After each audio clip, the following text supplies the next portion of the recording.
My self Ganesh Kothangale, G K from achiever study point. और आज का जो क्लास है, आज का हम लेक्चर शुरू कर रहे हैं 10th स्टैंडर्ड वाले बच्चों के लिए, ठीक है। जिन लोगों का नया सेशन अभी शुरू हो रहा है, तो हम मैथमेटिक्स में पेपर 1 पार्ट 1 का लेसन नंबर फर्स्ट पढ़ेंगे। और लेसन नंबर फर्स्ट है लीनियर इक्वेशंस इन 2 वेरिएबल्स, ठीक है। लीनियर इक्वेशंस इन 2 वेरिएबल्स। इस लेसन को स्टार्ट करने से पहले कुछ बेसिक चीज़ें हम समझ लेंगे और थ्रू द ग्राउंड, यानी बिल्कुल हम छोटे छोटे बेसिक कंसेप्ट क्लियर करते हुए इस लेसन में आगे बढ़ेंगे, ठीक है। ओके, तो सबसे पहला टॉपिक इस, ठीक है, लेसन के लिए हमें पढ़ना है। यहाँ पर सबसे पहला टॉपिक हम पढ़ेंगे इक्वेशन, ठीक है। सबसे पहले हम डिफाइन करेंगे भाई इक्वेशन को, यानी इक्वेशन क्या होता है, ठीक है। सबसे पहले तो हम यहाँ पर इक्वेशन को कैसे पहचानना है वो सीखेंगे, ठीक है। तो इक्वेशन का एकदम बिल्कुल सिंपल सा डेफिनेशन है, एन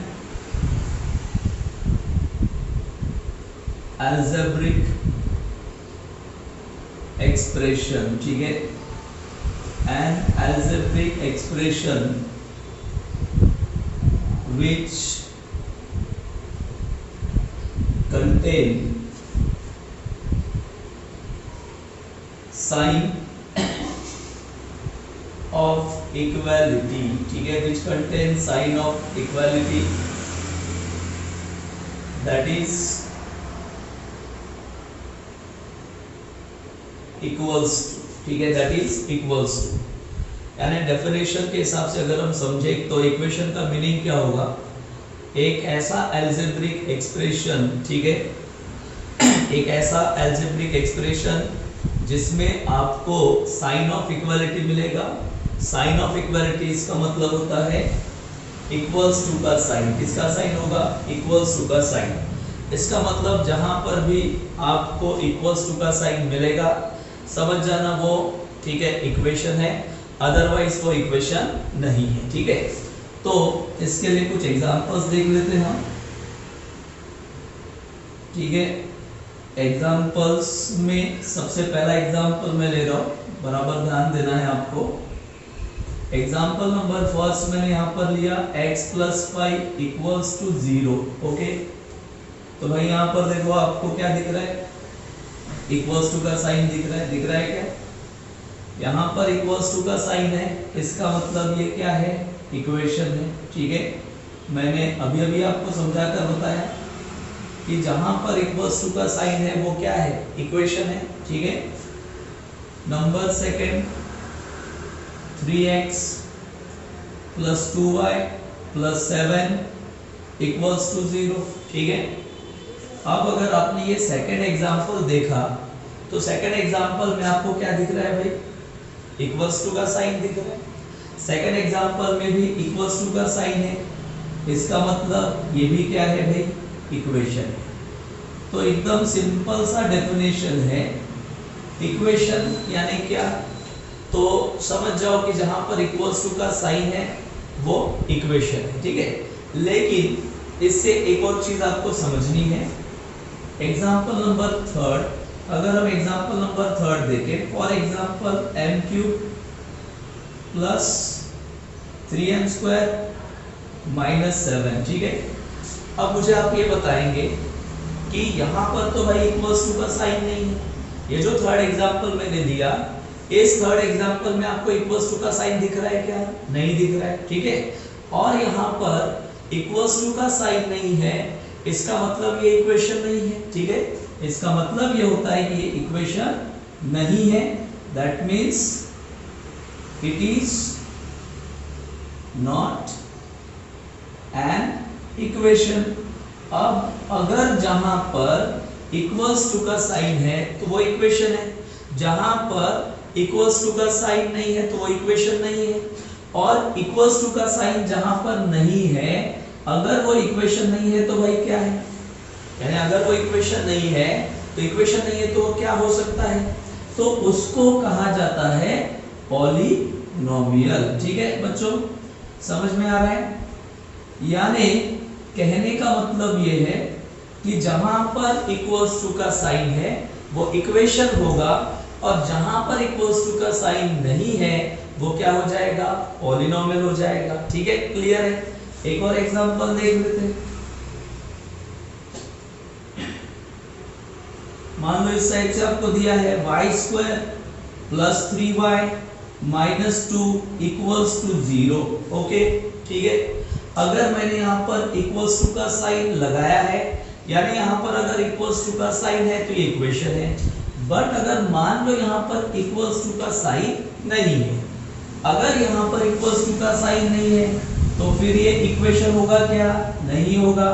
और अगर ये इक्वेशन नहीं होगा तो ये क्या हो जाएगा? पॉलिनोमियल। क्लियर है? बात समझ में आ रही? तो मैंने स्टूडेंट्स आपको दो चीजें समझाई, बिल्कुल बेसिक चीजें हैं।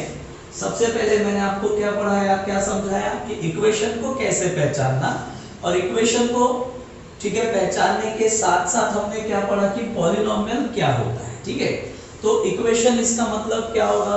इक्वेशन दैट मींस ठीक है एक ऐसा अलजेब्रिक एक्सप्रेशन जिसमें आपको इक्वल्स टू का साइन मिलेगा। ठीक है, यानी जहां पर इक्वल्स टू का साइन है वो इक्वेशन है, और जहां पर इक्वल्स टू का साइन नहीं है उसको हम क्या कहेंगे? पॉली कहेंगे। क्या कहेंगे उसको हम? Poly. Poly that means polynomial. Clear है? ठीक है, तो ये बिल्कुल इस लेसन का स्टार्टिंग था। ठीक है, अब हम नेक्स्ट टॉपिक की तरफ बढ़ते हैं। नेक्स्ट टॉपिक जो है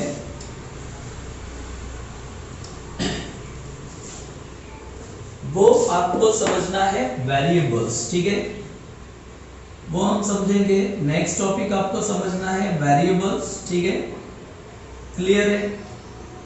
तो वेरिएबल्स इसका मतलब वेरिएबल्स होते क्या है बराबर ध्यान देना। मैथमेटिक्स में ऐसे टर्म्स जिनका वैल्यू कंटिन्यूअसली ठीक है चेंज होते रहता है, ठीक है, उसको कहा जाता है वेरिएबल्स। ठीक है, अब ये जो वेरिएबल्स है ये वैरी इस ठीक है वर्ड का वैरी। ठीक है, वैरी इसका मतलब क्या होगा? चेंज होना। ठीक है, वैरी होना इसका मतलब क्या होता है? चेंज होना। यानी वैरी ये जो वर्ड है ये क्या है भाई?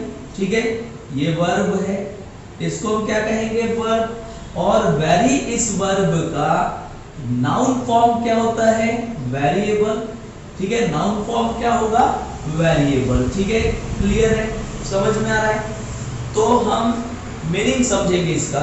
वेरी इसका मतलब जो चेंज होते रहता है। ठीक है, वेरी इसका मतलब चेंज होना, और वेरिएबल इसका मतलब जो चेंज होते रहता है। क्लियर? समझ में आ रहा है? ठीक है, तो वेरिएबल्स यानी अलजेब्रा में, मैथमेटिक्स में ऐसे टर्म्स जिनका वैल्यू कंटिन्यूअसली क्या होते रहेगा? चेंज होते रहेगा, उन्हीं को हम क्या कहेंगे? वेरिएबल्स। बट जनरली ठीक है वेरिएबल्स जो है, जनरली वेरिएबल्स जो है मैथमेटिक्स में एज अ वेरिएबल हम किसका यूज करते हैं? A to Z, यानी A से लेकर Z तक जो स्मॉल लेटर्स होते हैं उन स्मॉल लेटर्स को हम जनरली मैथमेटिक्स में क्या कंसीडर करते हैं? वेरिएबल्स। ठीक है, यानी A से लेके Z तक जो भी स्मॉल लेटर्स, जो भी स्मॉल अल्फाबेट्स आप मैथमेटिक्स में यूज करोगे उन्हीं को हम क्या कंसीडर करेंगे? वेरिएबल्स। ठीक है, तो एग्जांपल देख लेते हैं हम। एग्जांपल्स में पहला एग्जांपल मैं ले रहा हूं x + 2y = 7। ओके, तो यहां पर फर्स्ट एग्जांपल जो है, इस फर्स्ट एग्जांपल में वेरिएबल्स कौन कौन से यूज हो रहे हैं? x, और क्या यूज हो रहा है? y। ओके, ठीक है, तो वेरिएबल x यहां पर यूज हो रहा है, वेरिएबल y यहां पर यूज हो रहा है। इसका मतलब कितने वेरिएबल्स है यहां पर? 2 वेरिएबल्स है। ठीक है, तो x और y को हम वेरिएबल्स कहेंगे। फॉर एग्जांपल मैंने यहां पर एक और एग्जांपल ले लिया। ठीक है, हमने यहां पर एक और एग्जांपल ले लिया m³ 3m² plus 2 equals to 0। Okay clear. तो अब आप ये चेक करेंगे कि ये जो सेकंड एग्जांपल है भाई, सेकंड एग्जांपल में वेरिएबल कौन सा है? तो सेकंड एग्जांपल में वेरिएबल कौन सा यूज हो रहा है? अल्फाबेट कौन सा यूज हो रहा है? m। इसका मतलब यहाँ पर वेरिएबल कौन सा होगा? m। ठीक है। देन एक और एग्जांपल ले रहा हूं मैं, ठीक है, एक और एग्जांपल ले लेंगे हम। 3x plus 2y square plus 7z equals to 8। Okay ठीक है।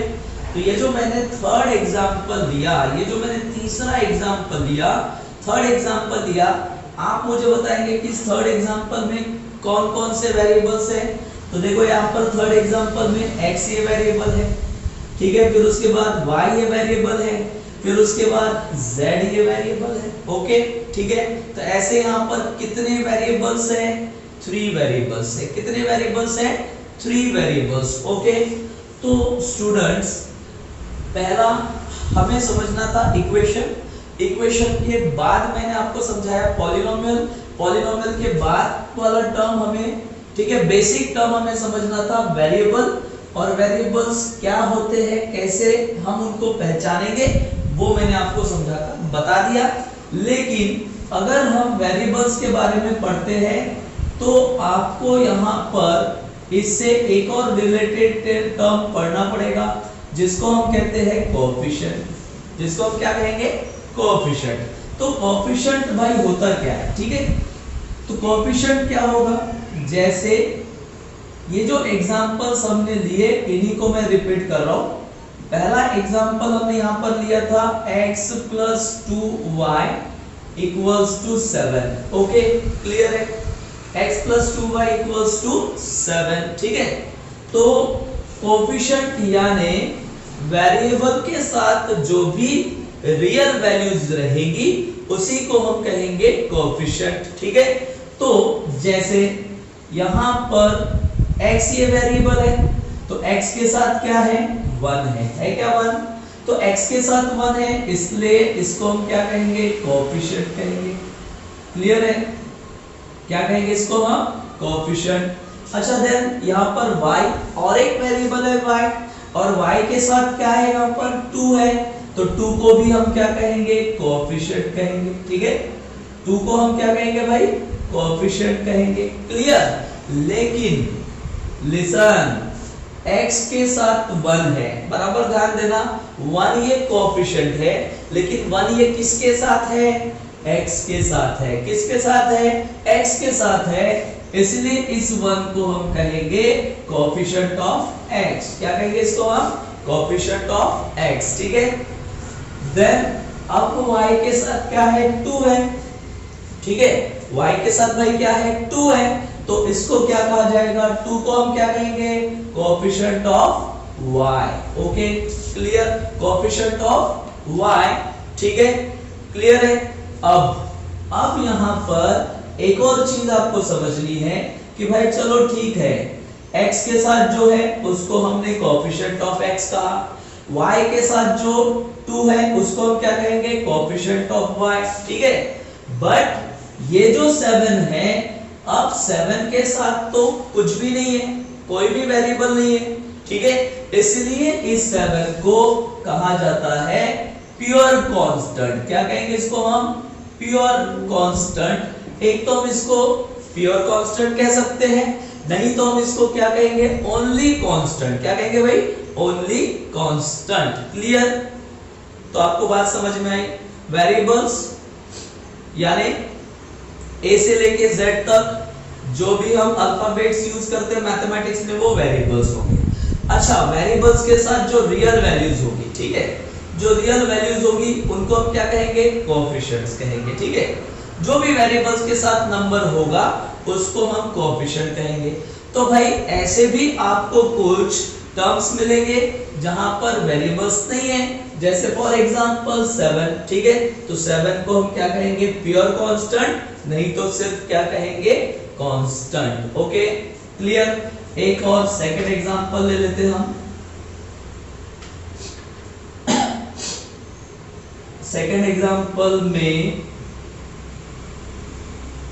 3m² -2m³ ठीक है प्लस 12 इक्वल्स टू 0। ओके ठीक है।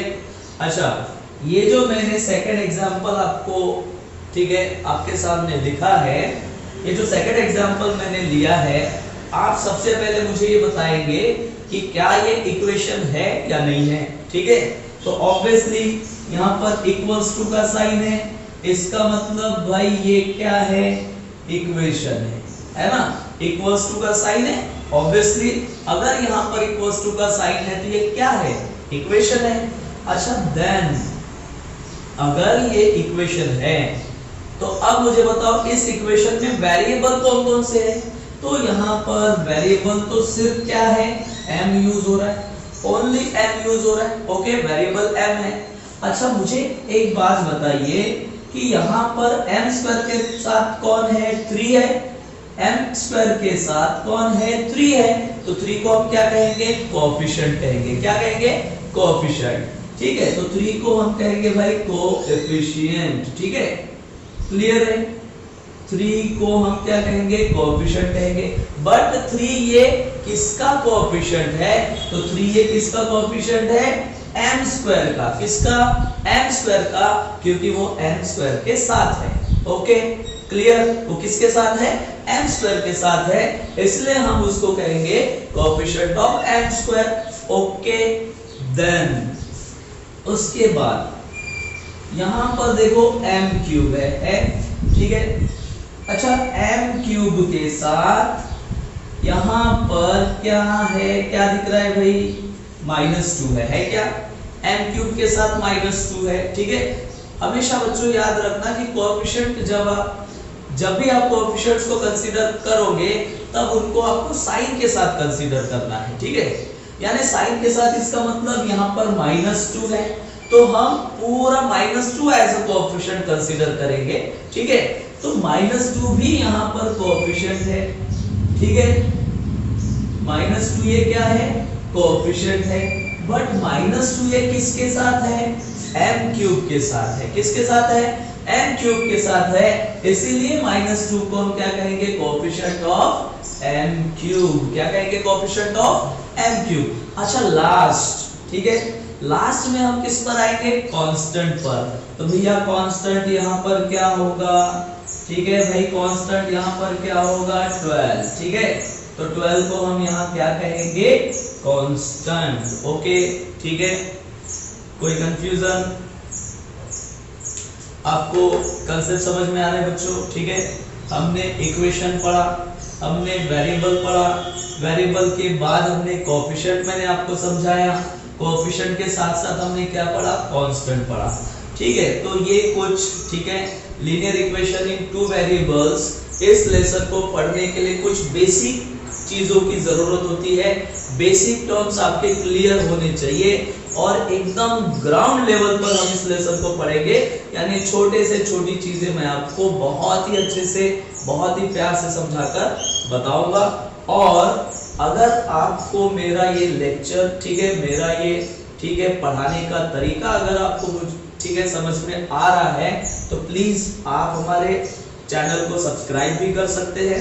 सब्सक्राइब करने के साथ साथ आप शेयर कर सकते हो सकता है कि आपके कोई दोस्त हो, फ्रेंड्स हो, ठीक है उन तक ठीक है ये चीजें नहीं पहुंच पा रही है तो आप शेयर भी कर सकते हो, और शेयर करने के साथ साथ आप लाइक भी कर सकते हो। So please share my videos, subscribe the channels and like it. Okay, thank you.